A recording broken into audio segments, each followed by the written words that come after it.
Subhanallah wa bihamdihi subhanallahil azim. Subhanallah wa bihamdihi subhanallahil azim. Subhanallah wa bihamdihi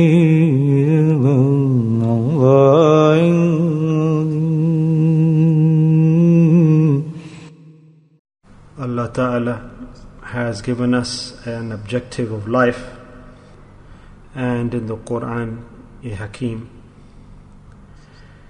Allah Ta'ala has utilized a word to explain, and the meaning of this word is that for Jannah, for paradise, insan, the human being, that he should get closer to Jannah and he should attain paradise, and hellfire should get distant, further away, and the individual should attain salvation from hellfire. And this is the objective of a human being's life. All our ibadat, all day, all night long, the months that Allah Ta'ala gives to us, behind all of this there is an objective that the human being should become successful. And to attain this objective, the Quran gives us guidance, and every verse of the Quran explains the method of how this objective can be attained.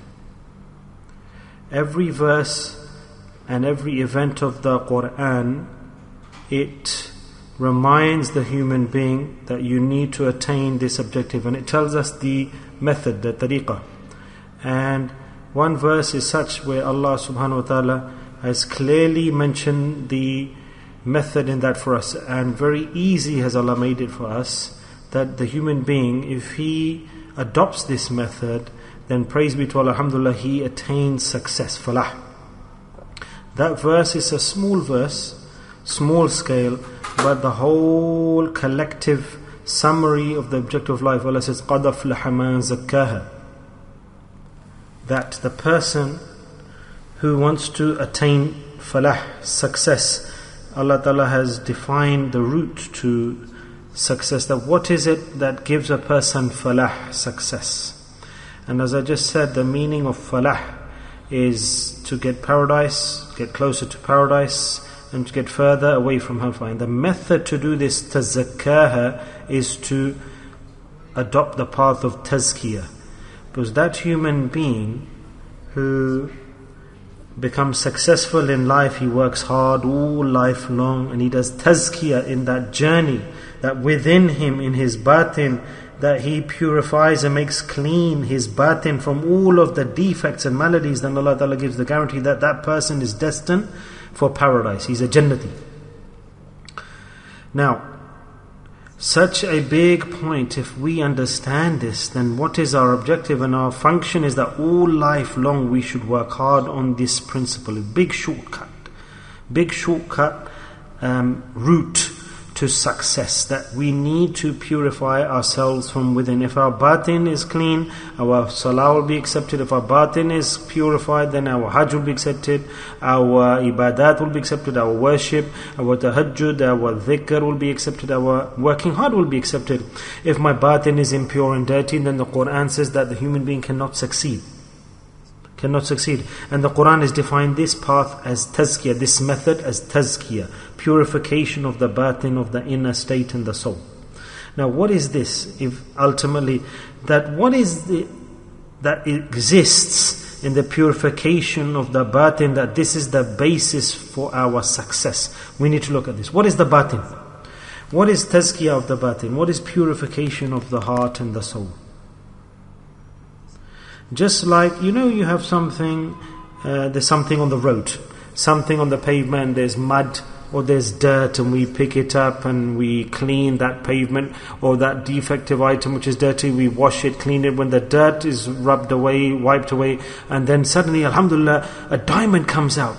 A pearl comes out. The person gets happy that I took some matter out of the mud and I cleaned it and a diamond came out of it. MashaAllah, very valuable. I didn't know it was there. So tazkiyah is the same, that the human being, the insan, when he washes himself within, cleans himself within, our batin, which is surrounded by dirt and defects and impurities. When a person cleans his batin, then a diamond suddenly sparkles through that, and that's the value that Allah Ta'ala holds near to him.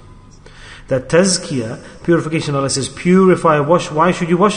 What should come out of this? A very clear and sparkling pearl, a diamond, which is very valuable to Allah. That's what's beloved to Allah, and due to that, Allah Ta'ala says, you will attain success. Falah.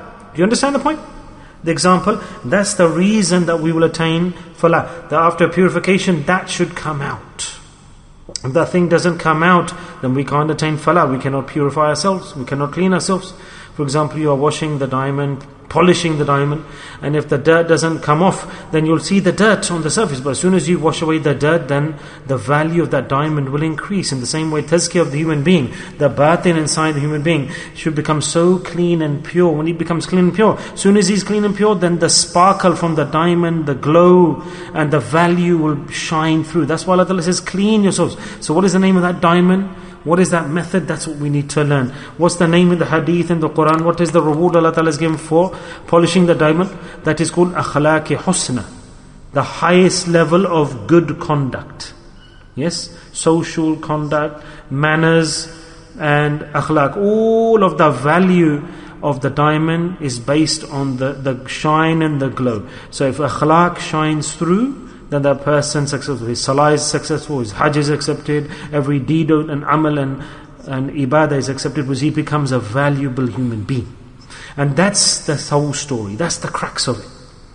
That's the summary of the effort that needs to be made. So what's the sign of akhlaq husna, of the highest grade of conduct? Good manners. I could say, I've got good akhlaq husna. Hasana. We say, Assalamu alaikum, wa alaikum salam, how are you? Do you want some tea? We say, oh yeah, he's got good akhlaq. He's smiling and he gives me tea and water. Oh, he's smiling, come to tea, let's eat together. He's got akhlaq. And when I'm smiling, and then he's smiling, but I don't know what's in his heart, and he hates the other person. Oh, I'm going to destroy him. And when he shakes his hand, Assalamu alaikum, brother, how are you? Are you fine? Oh, he's got good akhlaq, mashallah. He smiles, come and invites me to tea. Soon as he leaves, oh, look at his face. Oh, I know what I'm going to do with this man. Watch what I do to him. 99% of the people who have so-called akhlaq, they are like this. There's a big deception today. That to smile, watch people, how are you? Smile, show your teeth. But there's a list you've made. I'm going to take his money. I'm going to destroy him. I hate him. Oh, he's got good akhlaq. Because we show with our smiley teeth that we have got good akhlaq. That, for example, when they, make a broad smile and they show the smile, is this akhlaq? This is not the criteria for akhlaq. This is showing off. This is just outward appearance. Let's understand what is akhlaq. The akhlaq that Allah Ta'ala is mentioning, which gives falah, success to the human being. Obviously, zahiri is not the criteria. Zahir is very dangerous. The zahir of a person becomes good when his batin is clean. Otherwise, everything is for show. Is to show people he thinks, I'm fine, I'm good, I'm pious, I'm clean. No. Do you understand what I'm saying? So this is the lesson of tazkiyah. May Allah Ta'ala make us all successful and understand this point. That's why I'm sat here, that's why you're sat here. This majlis is a different type of gathering. Here we fire the arrows, and the wounds of the arrows pierce the heart so that we can understand. And then the salt is rubbed on the wound. Say subhanallah. And the person who feels more spices and hot, he is the person who's getting success. Do you feel the spices and the heat and sweat? Then understand that you're being washed inside, because it's bitter. A bitter pill to swallow. The more the medicine is bitter, the more you take my words as bitter, then consider that you will succeed. Because a person, he is reformed by the pain. By the pain. You know, when you used to study in school and the child used to get beats more from the teacher, he becomes the better hafiz.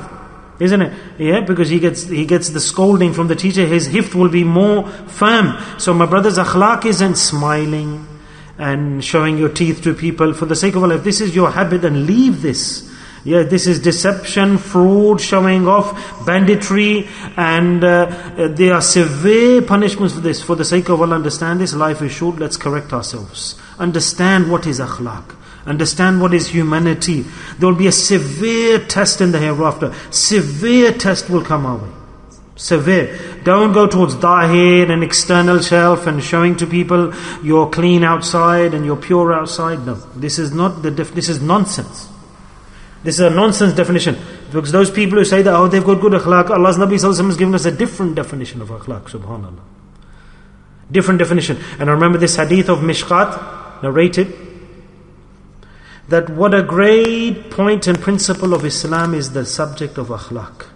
The hadith, it states, قال Rasulullah Sallallahu Alaihi Wasallam, the Prophet Sallallahu Alaihi Wasallam has taught the principles of akhlaq in this hadith. Ya Rasulullah Sallallahu Alaihi Wasallam, may our parents be assigned to you. It's been asked to the Prophet of Allah, this is a hadith narrated in Mishkat, that what or who eventually the human being, there's so many things and functions Allah has given to the human being. What's the best function of a human being? It's a big question. What a big question. That what is the most beloved function or asset of a human being? The ears, the nose, the eyes, the tongue. Even if we have none of these, Allahu Akbar. Even if we have the eye, the nose, the ears, the hands, the feet, the limbs, valuable organs Allah Ta'ala has given to us. Are these the most valuable assets of a human being? No. The value of a human being, the price tag, is given by the Prophet of Allah Sallallahu Alaihi Wasallam, Imamul Anbiya. The blessed statement that is emanated from his words, that gives the price tag to a human being. So we'll realize today, all the things we think of the world that are valuable. Oh, he's got this. Oh, he's got that. Oh, she's got this. No, the whole dunya Allah Ta'ala has gone through all of that and given one word. And the question was asked, subhanAllah, these were the noble companions, radiyallahu anhum. They were the true and the best students. They said that at least we should realize what is our manzil, our destination, so we can understand, so we can embark on the path. Subhanallah. So what is it that Allah Ta'ala has given to the human being that lets him shine and sparkle and glow, is the best human being? If we haven't got that, let's learn how to get it. So Rasulullah Sallallahu Alaihi Wasallam told us, it could be he could have said, if you have a big house or money, or your body should be like this, or your hand should be like this, or your color should be like this. No, he didn't define the best person like this. Rasulullah Sallallahu Alaihi Wasallam said that whatever is beloved and most valuable in the court of Allah, that is what I will tell you, said Rasulullah Sallallahu Alaihi Wasallam. So let's see, do we have that asset? If we have the asset, then we are the best human beings. If we don't have this asset, then we need to work out all our lives long. This life you've given to us, morning and evening, this life that's passing, that please assign to us for this, so that we can attain. Should we do this, my friends, or not? Yes, otherwise we're foolish. We are not living the life in the right way. There's no benefit of just wasting time eating, drinking like animals, like donkeys. And if we don't have this criteria in our lives, then we are worse than the animals. We are worse. And if we have this criterion asset, even my hand's broken, my body's broken, my feet are broken, I don't have eyes, no ears, I'm deformed. But in the eyes of Allah, I am the most elevated human being, because قَدْ أَفْلَحَ مَنْ زَكَّاهَا. Allah says, successful is that person. The human being's value in the eyes of Allah for success is based on this criteria. Person, some children, they go in exam, they go to the examination hall. Somebody, for example, is short and he's dark and he's not maybe attractive, and the exam comes out and he gets first class grade. All of the people will turn around, they won't look at him, what's he looks like, what's his face look like, and whose picture will come out? That child who came first, he'll be top of the list. They won't see what's his mouth like, his lips, his color, whose son is he, rich, poor. No, in the papers there'll be a line drawn around his name that this person got a gold medal. Isn't this the case? So Allah Ta'ala, if He says that I like this person because of this reason, then He is the best person. So Allah's Nabi Sallallahu Alaihi Wasallam gave the answer in the same way. Just like the question was asked, the answer was given in the same way. Say Subhanallah. Allah also gave a short and concise answer so that we can succeed based on this data. So the question was asked, O Prophet of Allah Sallallahu Alaihi Wasallam, that who is that person, or what asset or criteria does a person possess that makes him the best? The Prophet Sallallahu Alaihi Wasallam said the most beautiful and beloved asset of a human being, the most beautiful and beloved asset is akhlaq husna, his high level elevated conduct and akhlaq. So now let's look towards ourselves. Let's bow our heads down. Analyze whatever status I'm sitting on, that we've got everything to our name, but do we have akhlaq? Do we have good conduct? We say, oh yes, assalamu alaikum, how are you, my friend? Are you okay? Behind his back, I'm going to take his money, I'm going to do this to him, I'm not going to do good transactions with him, and we disrespect and degrade people. Does this not happen all life long? Assalamu alaikum, assalamu alaikum rahmatullahi wa barakatuh, and then we're backbite behind that person's back. Is this humanity? This is animal instinct. Yes, and we'll go in the grave like this, then what will be our hal? Tell me. Think yourselves. Where will we go? Where will go my salah, my ibadat, my worship, my Quran? No, the best human being we should become. Yes? So, what is akhlaq now? Let's hear now. So here I have rejected that showing your teeth and smiling and shaking hands. This is not the definition of akhlaq. What is the definition that the Prophet ﷺ gave? Akhlaq, my friends, is the action. Listen carefully, my friends. So now the diamond is being rubbed and polished and sparkle will come through. So we've taken the diamond out of the soil and the earth that the Prophet ﷺ said, who is the best person? Akhlaq, the definition is that inside that human being, or that human being, he doesn't just love the creation of Allah. Listen to the words. Not that he loves the creation of Allah. Not just love. Rather, he loves the creation of Allah more than himself. Say Subhanallah loudly. Subhanallah. And this is akhlaq. Not just love that I love you, or he shows his love. No. Not saying it verbally. Rather, that to love the creation of Allah more than oneself. Rather, he will sacrifice his own requirements and give more to the others. He will leave his rest and look after the rest of other people. He will persevere through his own difficulties and help the other people in their difficulties. Makhluk, the creation of Allah. The bird is makhluk, the fish is makhluk, the mosquito is makhluk, the cat and the dog, these are all the creation of Allah. So inside us, there should be a desire and a passion inside a mu'min. He should have a passion and desire that he should stop differentiation of the classification of creatures. If anything is linked to Allah, my Rabb, then that piece, that part of creation, I am willing to give up all what I have for the betterment of the creation. And when a person has this desire, he's got the akhlaq husna, the high level social conduct. And this is Islam. Do you understand now what is deen? And this is the deen of Islam. And Allah likes this so much. Let's see this here. This deen that we've been given, the deen that we have, that Allah Ta'ala has given to us. Allah Ta'ala has named this deen, this way of life, as Islam. The basis is akhlaq. Not any ibadah. The basis of Islam is akhlaq. Allah, for alif, we have, what do we have? We look at the word seen, salamat, peace. Yes? And then with the lam, we have tenderness, soft-heartedness. Subhanallah, this is Islam. So where did it start from? I thought for a while, I said, Allah, in this word of Islam, you have confined everything. Everything in this. We have peace and salamati, we have tenderness, soft-heartedness, and with meme you have muhabbat, you have love. Mutual love. And when you put this all together, you get the flower of Islam, and this is our deen, our way of life. Yes? So when someone says mandinukum, we say Islam. So behind that, there's no Islam in our lifestyles. In our practice, we swear at people, we backbite against people, we take their money, we fraud them, we defraud them, we commit excesses with them. We say this is Islam, or just to make the appearance of a Muslim going inside the masjid and outside the masjid. Is this Islam? No. If this was Islam today, then I swear by Allah, then this would not be our hal. But in reality, this is not Islam. This is not the essence of Islam. Islam is the example, the role play carried out by the noble companions of radiyallahu anhum. Each and every sahabi had this lifestyle. Because Rasulullah had this lifestyle. Because the Prophet I came for this reason. I didn't come to teach Salah and Quran. I came to complete the akhlaq of the human beings in the world.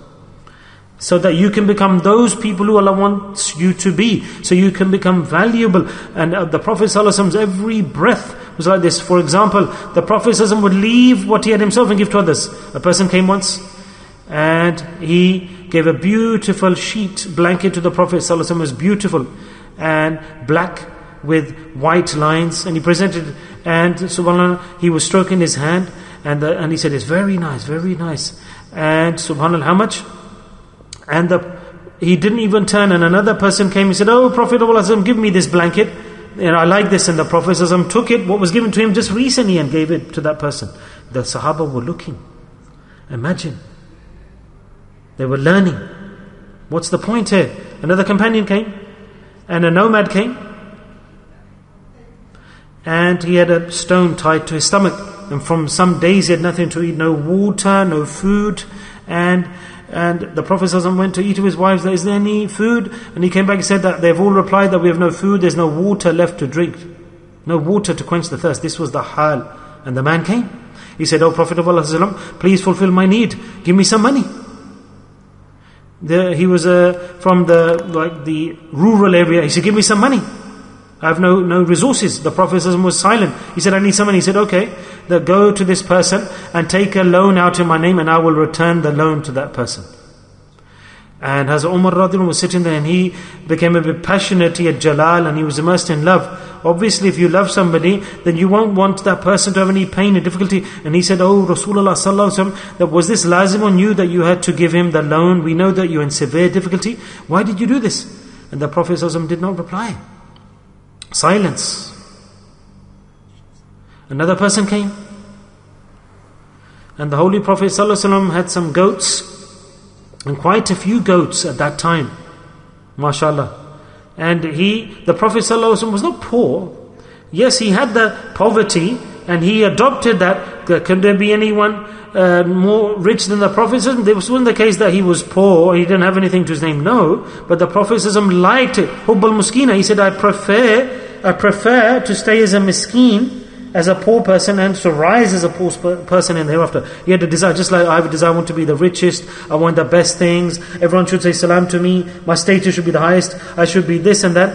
That all life long we work hard, and may Allah forgive, we do silly actions to become rich and wealthy, and we become more zaleel, more wretched, more loans and debts and difficulty, and we break people's rights, and the person gets buried and suppressed. Isn't this the case? This is our hal today, isn't it? This is our basis of success today, isn't it? Is this respect? There's no respect, and through this, subhanallah. So the nomad came from the rural area, and he was a bit disrespectful. They spoke directly, they didn't have the manners, the how to speak with the Prophet of Allah sallallahu alaihi wasallam. He said, "Give me these goats," and he wasn't even a Muslim. "Give me all the goats to me, not just one." He said, "Give all these goats to me, all of them." And if there's someone there, who are you to ask for the goats? Subhanallah. But a smile spread over the blessed face of the Prophet sallallahu alaihi wasallam. His blessed and beautiful face, and a smile spread, and the Sahaba Ikram are looking. The hair. This is the akhlaq, the manners. So the Prophet ﷺ said, "Take, how many do you want?" He said, "I want all the goats." And the Prophet ﷺ said, "Take all the goats." Subhanallah, he took all the goats and then when he went to his tribe, they said, "Where do you bring these goats from?" He said, "Be quiet, go straight to the Prophet of Allah, become Muslims and adopt Islam, because the person I've just met and come back from, there's no one more generous than him." So who was this for? Who was this learning for? The Prophet ﷺ, he came to teach humanity, to the whole of humankind. He didn't come to promote himself. He didn't come to tell us that Ramadan will come and fast and you'll become masters of Islam and you'll have hit the bullseye. No. This wasn't the teaching of Islam. That every second and moment, every movement and everything that came from the Prophet ﷺ's example is qad aflaha man zaka. And this is the name of Sufism, this is the name of piety, this is walayat. Allahu la ilaha. This is not wilayah. This is not being the friend of Allah. This is not the definition of being a friend of Allah.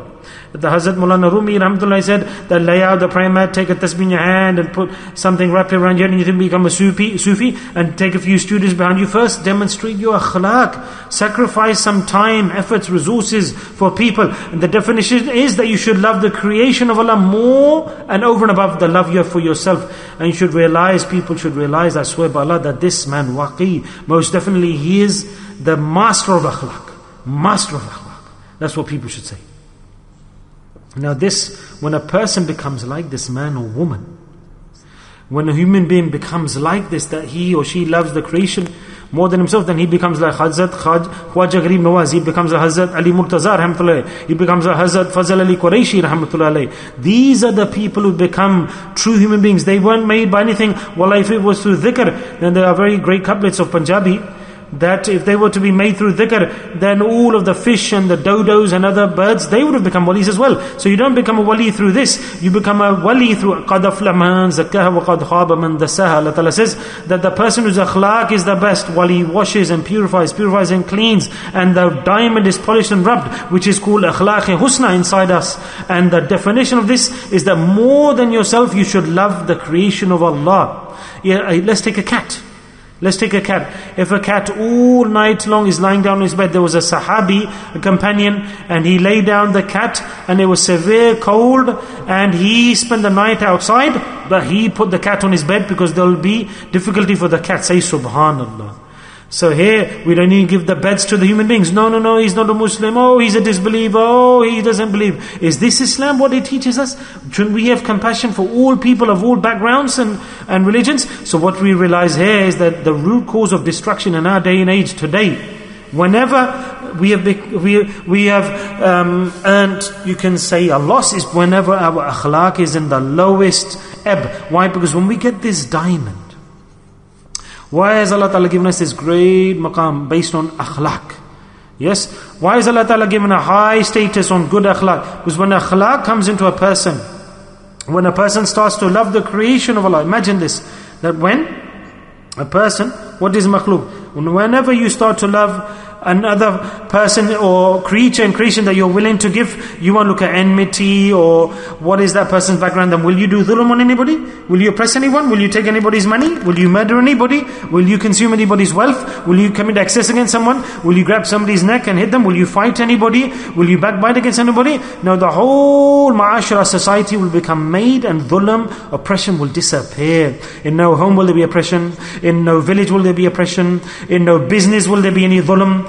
In no person who's rich and wealthy will look down and do dhulm on anybody who's weaker or less well off than him. No dhulm. Remember, when Allah says they have rich and poor, everyone is equivalent. But everybody from top to bottom will be happy that there will be no dhulm. And the rich person will beg the poor that please take the money from me. You'll see no difference in giving and taking, that every human being will have a high maqam. And this was the teaching of the Prophet ﷺ. If you pick up the history and read it, you'll learn the sabak. But why have we forgotten this lesson?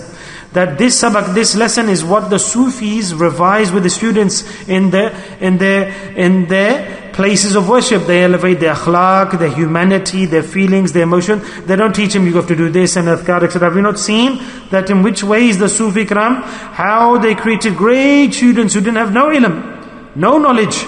That the Sheikh himself wasn't an alim or scholar, but he prepared all of his students to the highest level of akhlaq so that they could go out and spread the deen. Subhanallah, they would not rely on ilm, on knowledge, because they didn't have any special knowledge. If I start to count to you that from our aqabirin, how many names I can remember that did not have external dhahiri ilm, but when they practiced tazkiyah, the Shaykh and he prepared the students, said go towards the makhluk, then they went with one strong tool. They had akhlaq-e husna, the highest level of good conduct.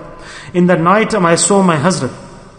In the night at 2 a.m., if a guest came to the khanka of 80 or 90 years old, my Shaykh he had no food at home, no chapatis at home, no bread at home. I'm speaking about my Hazrat. He had no bread, no flour, they had water. And there was some weeks that maybe did not eat proper meal at home. I'm speaking about that great Shaykh who I saw with my own eyes. I'm not speaking about kitabs. Yes, 2:33 a.m. if a guest came and he knocked on the door of Hazrat. Now, wallah, Allah knows best from where.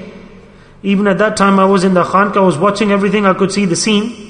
And mashallah, there was a candle lit or oil lamp in one corner. I was sitting and the other faqirs were sat, and everyone was there in the middle of the night, in the cold winter's night. And I saw that a guest came towards Hazrat. What's going to happen? So after a while I saw that a bowl came out and there was hot naan, roti, and I watched. The Hazrat didn't have any food. I went close to that brother and I said, Maulana, what are you eating? He said, you go back. This is between me and my Shaykh Hazrat. Subhanallah. I said, what is it? He said, I get that food here that I prefer. I said, is it what you're eating? And he had, you can say, the cream, the pure fresh cream that comes off the top layer of the milk. It was pure fresh cream with sugar mixed in it and hot naan, roti in the middle of the night. I thought, where did Hazrat get this from? Because Hazrat Sahib knew that my guest, he likes this food. So I don't know how Hazrat Sahib must have prepared in 2:30 in the night, and he's sitting down enjoying and eating. Subhanallah. Another individual from our khanka, he's probably listening to what I'm saying, and he left with the disrespect without telling me. He went there. You know when people say, okay, let's go there and see who is Hadhrat Sahib. And he was disrespectful at that time when he did this without permission, without adab. Because to do such an action without adab, without permission, and he went to the Khanka, Dera Ghazi Khan, to my Sheikh's Khanka. And when he got there, it was a night time, and Fajr in the morning, it was extremely cold. He started to tremble in the cold, and it's very cold there in our area. And the heat is extreme and the cold is extreme. And the Khan was open 2-3 a.m. He was tired and the door was shut. So he was tired, he lied down. Hazrat got up and came to pray Tahajjud. And Hazrat Sahib saw there's a guest. Hazrat Sahib took his blanket off, Subhanallah, say Subhanallah. Hazrat Sahib took his blanket off and had his own kameez, just a shirt in the extreme cold. And Hazrat Sahib put the blanket over him and said, do you know, didn't know who it was with a nice way. And then Hazrat Sahib went and sat down in the cold all night long. So this is ibadah, this is worship, through which you get khilafat and deputization, and then the order is given, go in another country and do the work of the deen, do tabligh, propagate Islam, and that is nur ala nur. And on top of that, you get zahiri, the good effect, the Quran and the hadith, and you have this ilm of akhlaq-e husna and regard for the fellow human beings and creatures, then nur ala nur, your life will become illuminated. Yes, and the car, when it drives on one wheel, there's no driving, but when both wheels come, all four wheels come, or a bike with two wheels, then it will ride fast. But if a wheel falls off and you have one, then you cannot ride the bike. So the human being has to learn from this. So zahiri ilm will not benefit us. How will we become true human beings? Until we don't put the car into proper gear, we will not learn akhlaq-e husna that has been taught to us by the Prophet ﷺ, that the most beloved asset of a human being, that the best thing Allah Ta'ala has given to us is that we rub and shine and polish our akhlaq. That's what makes a human being great. And what is the value of that person in the court of Allah? Then hear this clearly as well. And I'm telling you this now for what reason? First say Subhanallah loudly. You haven't gone to sleep, have you? That when I speak, a lot of people get a bit drowsy. Brothers, I'm telling you these points today, that after today we have to make effort on these points we're discussing. Only then we can say that we've got good akhlaq. Ramadan is coming. لَعَلَّكُمْ تَتَّقُونَ. Zahiri ibadah, don't emphasize on this. In Ramadan, consider that we have to attain this ibadah. Inshallah, in Ramadan, if the majalis continue, then I'll speak on this subject. This is the real, genuine item that we need to attain. So never be proud, I've done dhikr, I've got libas of Islam, alhamdulillah, this is accepted. The Holy Prophet Sunnah is accepted. But if we don't have akhlaq, then all of this external deen is showing off in pride. And when the akhlaq comes, then the external practice of deen is nur, there's light, and there's nothing that can compare to this. The Holy Prophet ﷺ, nothing can compare to his imamah, his dhoti sharif, his qurta, and nothing can compare to his beloved attire as sunnah. But if you've got a defective akhlaq, my friends, that salah will be accepted, the hajj will be accepted, which has akhlaq. What is the point of that hajj? What is the point of that hajj where you elbow people and push people and you go in a bad way and you curse people and you argue with people, and to kiss the Hajar Aswad, that you make 100 people injured while you want to kiss the Hajar Aswad? So sad. And you're drinking Zamzam water, you're going around the mataf after knocking people around. That the arguments that take place, the pushing in the buses and people who argue over food and to attain the food, the bread, what the people out there argue, is this hajj? No, this cannot be hajj. This is incorrect. This is not acceptable. This is totally not acceptable. That Allah Ta'ala created the human beings for this reason. Allah Ta'ala said that I will give you falah, success, on one criterion. That make yourself a stranger to yourself and serve other people. Give love to the dogs and cats. What a great, great event where there was a woman who was immodest. That's a nice word I'm using here. And she was passing by somewhere. She saw a dog was struggling. She said, this is the makhluk of Allah, the creation of Allah. She took her shoe off and lowered down into the well and brought the water out and gave it the dog to drink. And for us, this is nothing. That dog is dirty. And she could have thought that I am useless, I am fahish, or I am immodest, I have nothing. But maybe she thought she was worthless. But in her heart, she had a feeling, a jazba of love, akhlaq, for the creation of Allah. Because she linked the dog to Allah, that this is the thirsty dog, the creation of Allah. Let me give this dog some water. Maybe a niyyah, whether it was made or not, but she didn't have a good understanding. She didn't know the sins she was doing. But at the same time, she had jazba and passion, a little bit of love and regard to Allah subhanahu wa ta'ala and for the creation of Allah. And look at the basis of her successor, that when she passed away, she was in paradise straight away. Wherever come to, and it said to her that the dog delivered you here, and the whole world disliked her, the people did not walk past her, or even past the dog. Even the angels don't come due to the dog, but that dog to serve the dog allowed the fahisha woman to go into Jannah. And this is the akhlaq we need to generate. There's no akhlaq in our homes, outside, with the children, with the wife, nor with the uncle, nor with the people of our neighborhood. Disrespect. What is this? Is this success? Doesn't matter how elevated does a person become. I'll give you an example, then I'll summarize the subject, because it's a very enjoyable subject. Look, I will show you what is the elevated human being. That for the human being is not this, that big ibadah will make him succeed. No. Close to Allah, a person becomes so elevated that even his so-called small good deeds that we think are minor, but they're very valuable to Allah subhanahu wa ta'ala. That, for example, people, just like we leave the masjid, people, they depart. This is a hadith I'm mentioning to you. And the meaning of the hadith that I'm sharing. So, for example, when you leave the masjid, for example, in the village, when a person is going to the masjid, and when he used to see that he didn't used to pray, he used to pass by, he said, what is this sort of bush? And here people who are praying salah, and he saw that there was this jari, this sort of bush in the way. So let me bring something from home and break this down and move this out of the way. Why? Because he could see that this is giving the pain to the people, it's in the way. Do we think like this, that this is obstructing the path of the musallis who come to the masjid? We said that this person done this and that. Remember, one person, you could say that this person made my heart very happy that I had a need and he fulfilled my need. And that's where we will enjoy. That, for example, somebody had a loan and he was crying from your pocket, you took out and you said, here, take this money, I give to you. Yes, first we'll look at ourselves, there's my stomach filling, then I'll give after. No. First, put yourself to the back. Hazrat Fatima radiallahu anha, have you not heard her event that she kept the fast, and after fasting, the fakir came, and there was poverty, there was nothing to eat, and some hadiyah came, and then the fakir called out, and subhanallah, he gave the food. And this is called what? What's the definition of this? This is called akhlaq, conduct, showing the teeth and smiling and shaking to people. Then first look at your heart, that am I a fraudster, or do I really have love for this person? If not, then just walk past that person. Walk past that person. Yes? That don't show a drama, hee and smiling and showing teeth. That if you know you are a fraudster, you deceive people, then just walk past looking down. Don't speak nonsense and too much extra. Why? Because Allah is khabir and basir, and He knows. And why should this come? Are we animals? What are we? Why don't we correct ourselves? Come, let's promise to Allah subhanahu wa ta'ala that we will try and we'll make effort and we'll do tazkiyah. Otherwise we cannot be successful. Can we? The old ibadat, we're working hard in Ramadan, will come, we'll just do ibadah upon ibadah, the more effort we make. The first effort we need to make and see is that how much akhlaq is this person got. Is this not the case? So my brothers, inshallah, these are the majalis of tazkiyah that are taking place for this reason, so that we can make effort.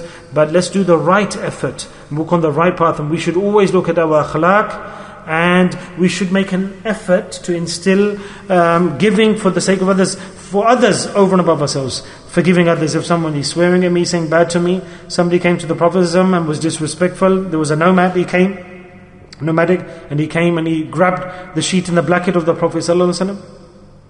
Disrespect. And he said, what's the problem? And he said, give me this is my money, this is not your mal, this is not your wealth. And with disrespect he was speaking to the Prophet ﷺ. Imagine this. And that here, we can say, that he was rude, he said, this is your money, give me all this, and put all of this wealth on top of my camel. These are the words of the hadith. And the Prophet ﷺ smiled. He said, okay, if this is the case, you give me a bit of pain, and first, can you compensate for the pain you gave to my neck? Subhanallah. And he didn't listen. No, give me mal, wealth. The Rasulullah said, I'll give you wealth. And all the money the Prophet, the mal and the wealth, he took on the back of his camel and he took with him. And this is what we call akhlaq-i husna. And all of this our Nabi sallallahu alaihi wasallam demonstrated. So our hearts, we need to make them broad and deep so we can assist others. Why do we waste time? That Allah Ta'ala, may He give us the zahiri perfection, salah, Quran, dhikr, tabligh, propagation of the deen, and more about this, but the real objective, the heart, the batin, the soul, may Allah Ta'ala give us the tawfiq to purify it at the same time, first and foremost. Ameen. Recite Durood Sharif.